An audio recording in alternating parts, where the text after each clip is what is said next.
Hey Rifters, subscribe, rate, and review to the show on Apple Podcasts. Give it some love. Like our fan pages, Instagram and Twitter. Give us a follow at Reza Riffs.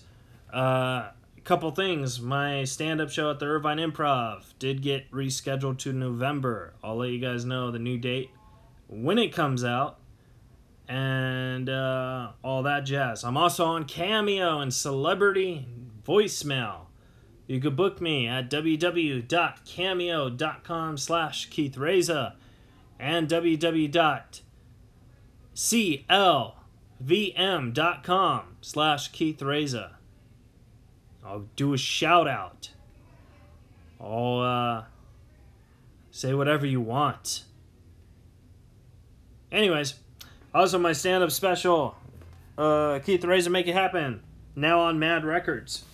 You can buy it on iTunes, Apple Music, Amazon, Spotify. Buy it. Also, for more information on shows and podcasts, go to www.keithreza.com. Excellent. Alrighty. Enjoy. Oh, I should probably introduce our guest before we... Our guest has been on Comedy Central. She's a writer, she's a comedian, a podcast host, and she has a new special out called Father's Day, which you could buy on Apple Music, iTunes, Amazon, and stream on Spotify. The great Sofiya Alexandra, guys.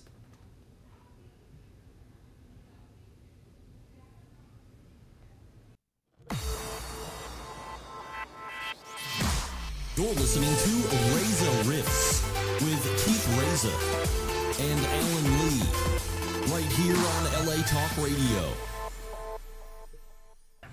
I think, okay, it's working now. Excellent.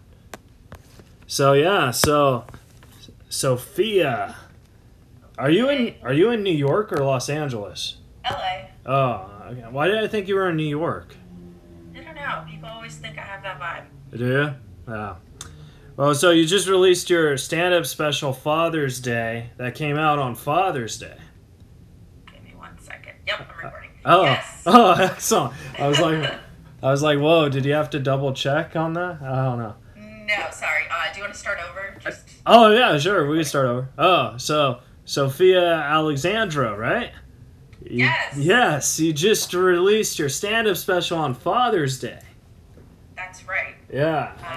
I called it Father's Day, and the idea was always to kind of release it on Father's Day, because then it kind of makes a day that can be shitty for people without dads, kind of, and I'm one of those people. Yeah. Can make it a little happier, so that's kind of the idea, hopefully. Well, it's sad that you don't have a dad, but you're because I watched your Comedy Central thing on the Comedy Central, the name's blanking, where you did the 10-minute story about your... This is not happening, yeah. This is not happening. And it seems like you're very, very close to your grandfather, like he's your dad. Yes, definitely. Yeah. And the album was also released on his birthday.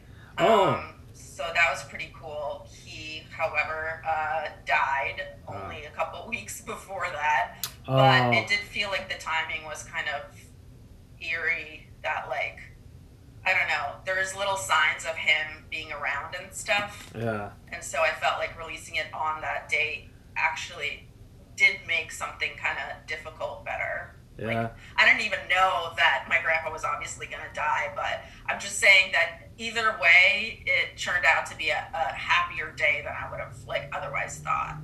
Well, I'm so sorry for your loss. My grandfather died 9 years ago, the day after my birthday. And he was my best friend, you know. He was more of a dad than my dad. Like, I even got him tattooed on my wrist. You know, I don't know. I love that. I'm going to get a grandpa tattoo, too. Yeah, so, like, I mean, it just sucks, you know. But at least he got to see you on TV. You know? Yeah, it's funny because he, like, does not speak English. So when I was showing that to him, he, like, was largely disinterested. And he was like, wait, what are you even talking about? And I was like, it's about when you had your dick surgery. And he's like, wait, what? Because he doesn't remember it happening. Yeah. And I was like, yeah, I remember when you had your dick surgery like a couple years back. And he was like, wait, you're telling other people about this? I was like, oh yeah, Grandpa, it has a lot of views. Yeah. And then he's like, wait a minute. And then he's like, did they pay you for this? And I was like, yeah. And he was like, okay. And then he was like, pretty pleased. So he didn't want 10% of it. That's good. Yes. My pop, his favorite comic was Bobby Slayton, and we saw him live at the Hooters Hotel when he had his thing in Vegas. And this is like right when I was an open micer, you know what I mean? Like I didn't know what I was doing. I didn't know Hooters had a hotel. Yeah, they did. And wow. And it was Bobby Slayton. He did like 500 shows there.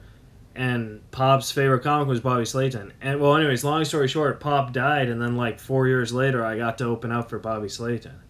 Oh, that's so cool. See, yeah. That's kind of, I'm telling you, sometimes they send you little signs that they're still around. Yeah. It's pretty great. Exactly. So you releasing the special on his birthday was a sign. Yeah. Yeah. So, but how long did it take you to make it? Like. So I basically always, like, my dream of recording my album was always going to be to do it at the Comedy Attic, because that's my favorite club in the country. Mm-hmm. And that's in Bloomington, Indiana. And I had gotten to feature there before, and my goal was, like, to record my album there. So I was like, hey, okay, I'm going to maybe cobble together these feature sets that I'm doing there. And then Jared, the guy who owns and runs the Comedy Attic, was like, do you want to come and like headline for a weekend? Oh, and I was that's like, cool. holy shit, like that's even better than I was thinking. And then he asked my friend Emma Arnold, who's hilarious, if she wanted to split the weekend with me. So we both ended up recording our albums that weekend. It was like right before my birthday. It was the last weekend in November last year. 2019 or 18? 2019. Oh, yeah. I kind of get lost on the years because just how this year is going, you know what I mean? Like it's been literally 300 years since this year started. So. Like I would do anything just for it to be on 2019 again, you know? I'm like, ugh. Be careful, man. That's a trap. All of it's a trap. Yeah, but I'm more scared of the future because, like, I'm not really political. I just want to do comedy. Like maybe that sounds very selfish, but like that's all I want to do. You know what I mean? So with clubs close and stuff, I'm just like very depressed and stuff. Yeah. No, 100%. But then also like people are fighting for equality right now. Yeah. And whenever I get sad about comedy clubs, I'm like, what the fuck am I talking about? No, I know. Yeah. You know. Also, it's like I hope we burn this down and build something better because the system wasn't serving a lot of people. Yeah. Equally. So I really hope that. I mean, I'm of course super sad. I hope any of the clubs that I love that have treated me well and kindly, of which there are a ton, like the DC Improv and just a ton of fucking places, and the Comedy Attic. I hope that those places survive, obviously. But all the shitty clubs that treated us like crap. I'm just saying, the places that have like a persistent problem with sexism. Yeah. Like I feel like there's a lot of dismantling that can be done with racism and kind of built up, you know? Yeah. UCB's imploding, and I think it's been riddled with problems for such a long time. Yeah. It makes sense. Have you ever done a Zoom comedy show yet? I have, and I'm starting my own. The first one's this Saturday. Oh. I'm doing it with Alex Hooper. Oh, I love Alex Hooper. Yeah, he's the best. Yeah, I did. We both auditioned for the Laugh Factory together, and we both passed, and neither of us have been back since. That's everybody's Laugh Factory story. Literally. People are like, oh yeah, we'll get back to you. We'll tell you, you know, reach out with your avails. Yeah. And they ghost you for years. I know. What is up with that? I think Alex gave up on trying to, but I still send him every week, you know? I don't know. Yeah, I think he was like, I'm going to go to a place that actually shows me love, like the comedy store. Are you a Comedy Store person? I'm not a Comedy Store person. It's not like my club, and I don't hang out there a ton or anything. Yeah. But I've done really fun shows there, and I've been lucky enough to do some like amazing shows and be on shows with amazing comics there. I do think that place is a tough place to crack, and then the women that do crack it, I feel like then have like Stockholm syndrome and like feel bad about saying anything bad because they're like, well, I made it through, right. You know. So I don't know. I feel it can be a blessing and a curse, that place, but you can't deny that there's some like weird magical power there that makes everybody still want to come back and makes everybody still want that club to be like great. Yeah, it's like the past 5 years when it was really got back on track when Adam Egate became the manager, because like I was good friends with Adam because I toured with Norm for about 4 or 5 years. So like I thought maybe since Adam's in I could get more spots. Not the case at all. Like I don't think I've done this store since Adam's been there. So I don't know. You know, it's a tough. I'm more of an improv. I like to hang out there and you know what I mean? I mean the vibe there is a lot friendlier and a lot more, it feels like I don't feel like I might get raped, I guess is what I'm trying to say. And I felt that way while doing the shows there. Like, oh man, you know what I mean? Like, just like the energy sometimes is a little bit crazy. You know, it's weird because like the store has that feel like you don't know who you could trust. You know what I mean? Mm-hmm. So like I understand that feel of it. But it's also people like Alex Hooper, who we mentioned. Like that's a home for him, and he feels super comfortable there, and a lot of people show him love. And when he goes there, that's his home club. And a lot of people have that experience of places that other people feel unwelcome. So I think it's like fine to say, hey, can be someone else's home, but like not mine. Yeah. Well, what do you think about like all the stuff that's going on at the store right now with Chris D'Elia and Jeff Ross and stuff? I mean, do I think that grown men should fuck girls? No. Children? No, I don't. That's pretty much it. There's not really like a gray area there. But I guess my question is, did you ever get like a creepy vibe from those guys, or was that just out of the blue when that came out? Well, I think I'm just way too old for either of them. You know what I mean? Like, I'm an adult woman. What are they gonna put their dick in me? They would have to shove it in and be so soft. They'd just be trying to shove it in a hole like a sock, you know? So really not afraid of that. Yeah. Jeff Frost was kind to me when I did roast battle and stuff, but again, just because someone's kind to me doesn't mean that they didn't rape someone else. Yeah. I think the weird thing of someone being like, all these stories coming out about someone that, you know, a lot of people love, people are always like, but he was so great to me, listen to this story. Yeah. And here's the thing, a serial killer can kill a lot of people, but they don't kill everyone. They'd be very tired. That's true. Sure, Chris D'Elia fucked a lot of girls that definitely were children. Doesn't mean he fucked every girl he ever met who was a child? No. Does it mean that he could still be nice to Whitney Cummings? Yes. Yeah. You know, I just don't really see how those things have anything to do with each other. I'm a huge Whitney Cummings fan, and I've never, and this is before the allegations, I've never liked Chris D'Elia's comedy. Like I always thought it was kind of hacky. You know what I mean? If you're asking me whether I think he's funny. No, I was just like outside of anything, I never was a fan. Yeah. That's because like someone tweeted this and I absolutely agree. It's like a comedian that has a quote unquote female voice that they do, generally. Yeah. Not good news there. Yeah. Not good news. And he's the king of doing the girl voice. Yeah, he is. Ugh. But you said you did roast battle with Jeff Ross. Do you like doing the roast battles? Because I'm not a roast battle guy.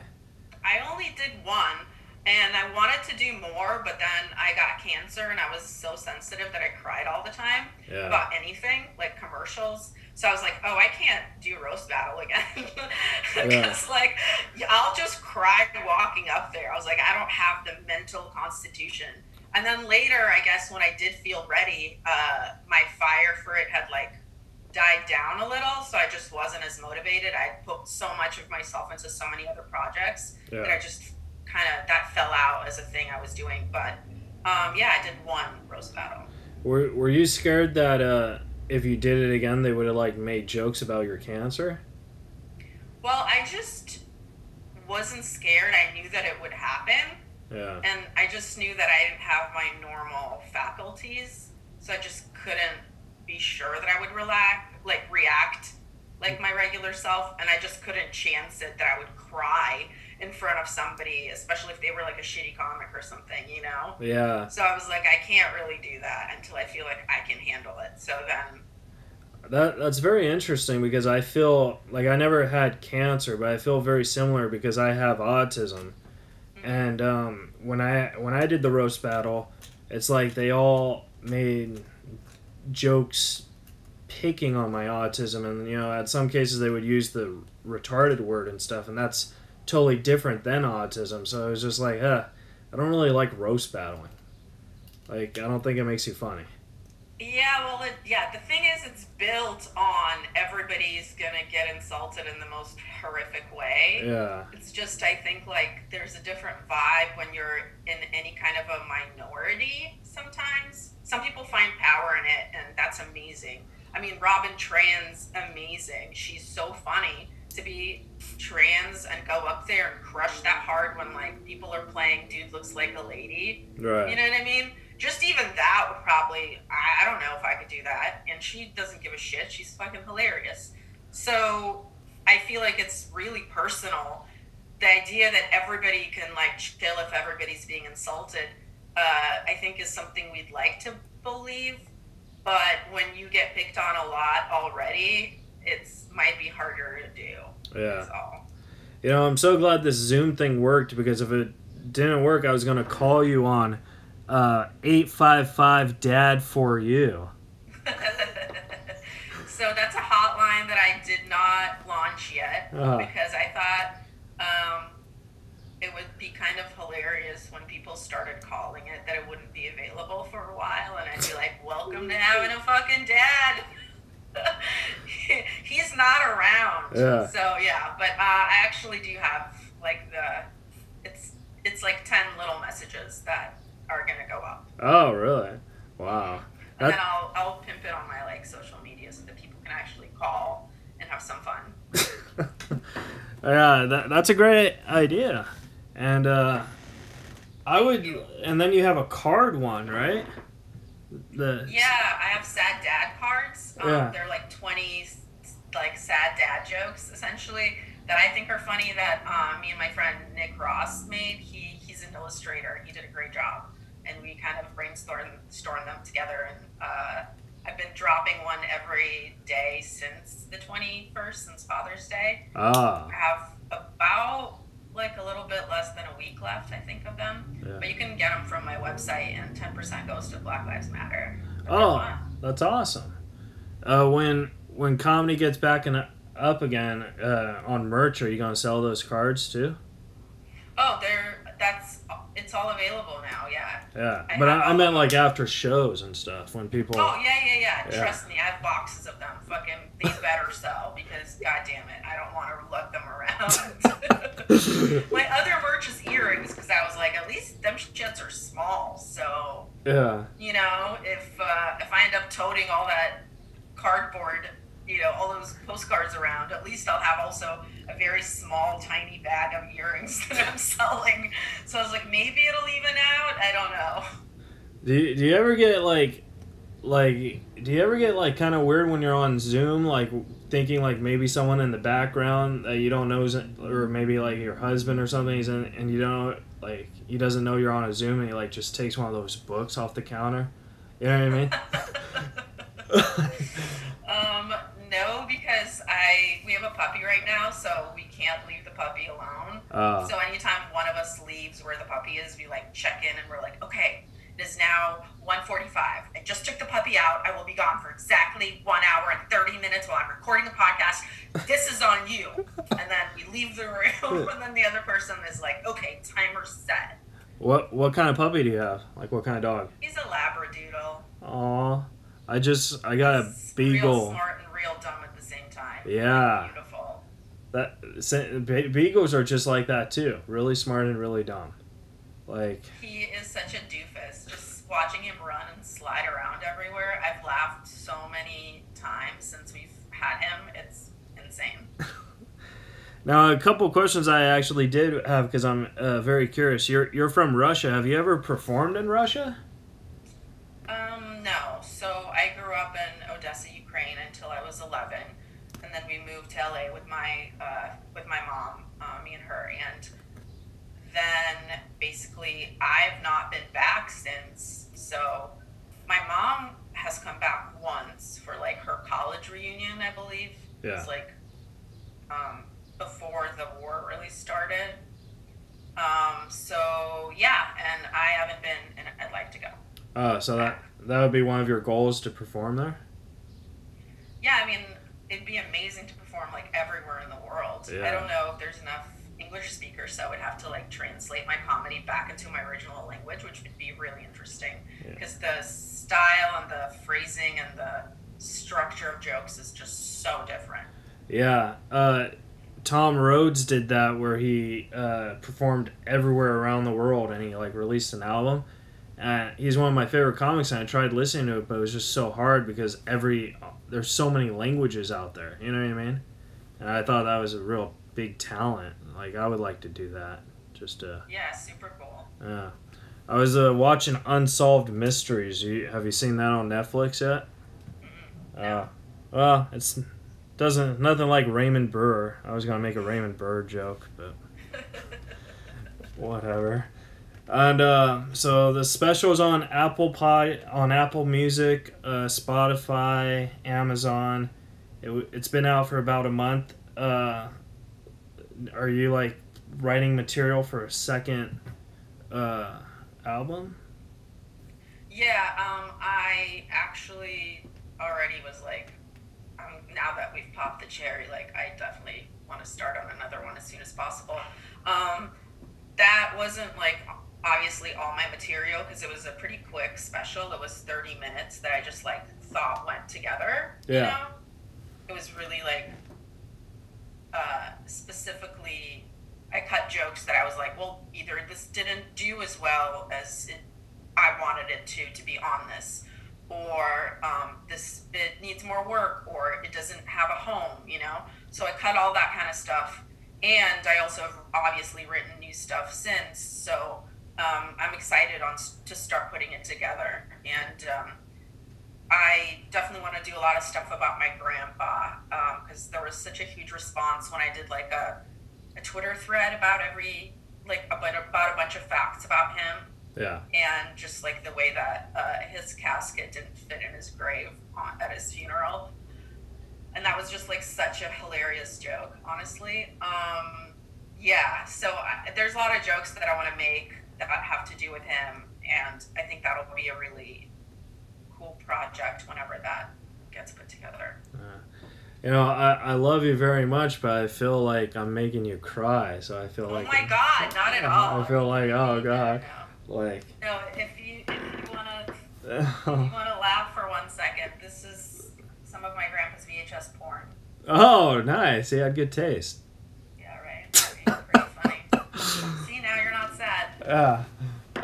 But I will say the second special that you'll do will be a lot easier, not just because you'll grow as a comic, but because you'll know the what to do's, what to don'ts. You know what I mean?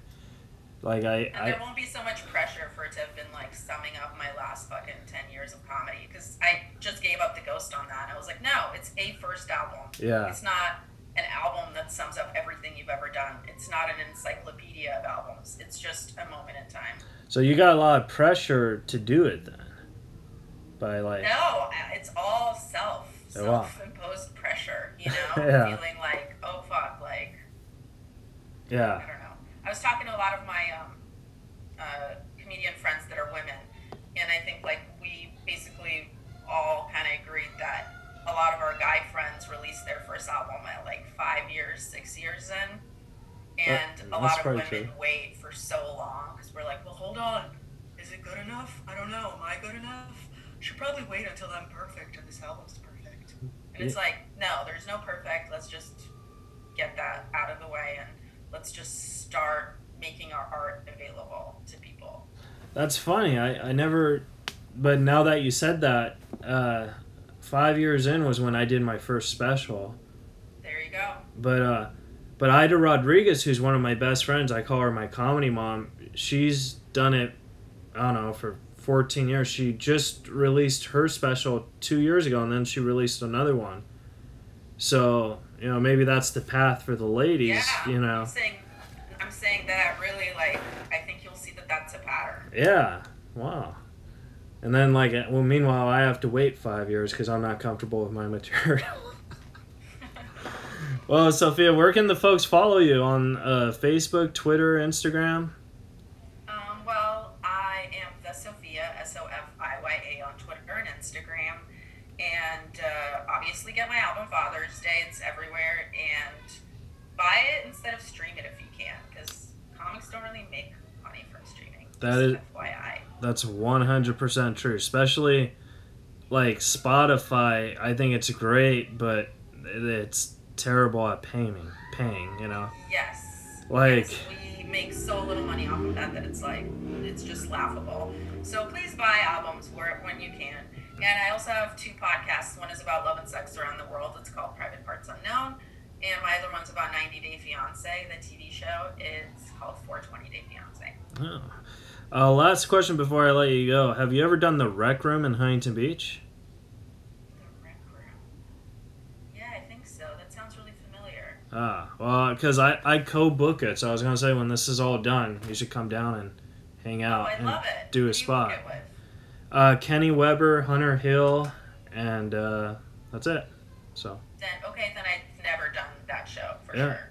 Yeah, so but definitely. I've done another show there, or it's just sounds like a place I know. Yeah, I mean, maybe, you know, you just came in, but yeah, definitely, and we'll get you a date and stuff, and, you know, we could do your next album there.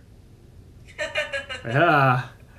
All right, well, Sofiya, I love you, and, you know, thanks for doing the show. Thanks so much for having me. Yeah. So, usually I have a trusty sidekick, but he's in New York. Fuck him, you know what I mean? Yeah. Exactly. And I didn't want him to do the Zoom because, you know, I'm scared that the coronavirus will go through the Zoom. You know what I mean? I don't know. All right. It's the 5G. You gotta be careful. Exactly. All right. Well, enjoy the rest of your day, and I'm going to tweet your album. And hey, congratulations on the puppy. Thank you. All right. Bye, Sofiya. Bye. All right. Cool. Cool. I will send you that audio.